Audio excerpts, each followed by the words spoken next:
আপনি কখনো ভেবে দেখেছেন মহাকাশ থেকে হাজার হাজার কিলোমিটার গতিতে ছুটে আসা একটি ক্যাপসুল যদি হঠাৎ করে সোজা সমুদ্রে আছড়ে পড়ে তখন আসলে কি হবে?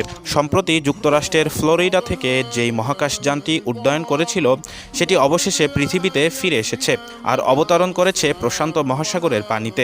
বাইরে থেকে দেখলে বিষয়টি খুবই সাধারণ লাগে, কিন্তু বাস্তবে পুরো ঘটনাটা এতটাই হিসাব করা এবং এতটাই নিয়ন্ত্রিত যে কোনো একটি ছোট ভুলও এখানে জায়গা পায় না।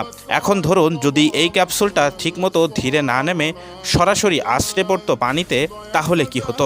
আমরা সাধারণত ভাবি পানি তো তরল এবং নরম বস্তু, কিন্তু যদি এত গতিতে পড়তো তাহলে সেই পানি হয়ে উঠতো কংক্রিটের শক্ত দেয়ালের মতন। তখন আঘাতটা এতটাই ভয়ঙ্কর হতে পারত যে ক্যাপসুলের বাইরের অংশ ক্ষতিগ্রস্ত হয়ে যেত, এমনকি ভিতরে যারা থাকে তাদের জন্য মারাত্মক ঝুঁকি তৈরি হতো।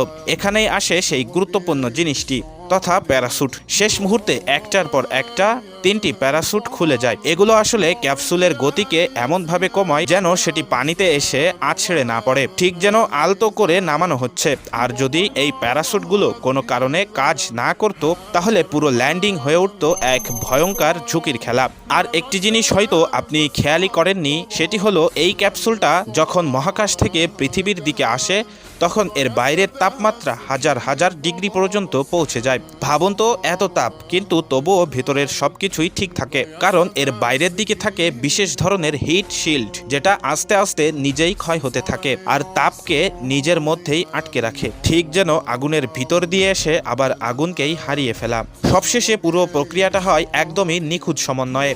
মূল মহাকাশযান থেকে ক্যাপসুলটি আলাদা হয়ে যায়, আলাদা প্যারাসুট সিস্টেমে সেটিকে নামানো হয়, আর বাকি অংশ অন্যভাবে নিয়ন্ত্রিত হয়ে দূরে সরে যায়। পুরো ব্যাপারটা এমনভাবে ডিজাইন করা যেন প্রতিটা ধাপ একে অন্যের উপরে নির্ভর করে, কিন্তু কোনোটা ব্যর্থ হলেও যেন শেষ মুহূর্তে একটা সুযোগ থাকে। তাই বাইরে থেকে এই অভিযানকে যতটা সহজ মনে হোক না কেন, মহাকাশযান ফিরে এসেছে এই কথাটার পেছনে আসলে লুকিয়ে থাকে অসংখ্য হিসেব, অসংখ্য পরীক্ষা আর মানুষের সেই অদ্ভুত ক্ষমতা যা অসম্ভবকে সম্ভব করে।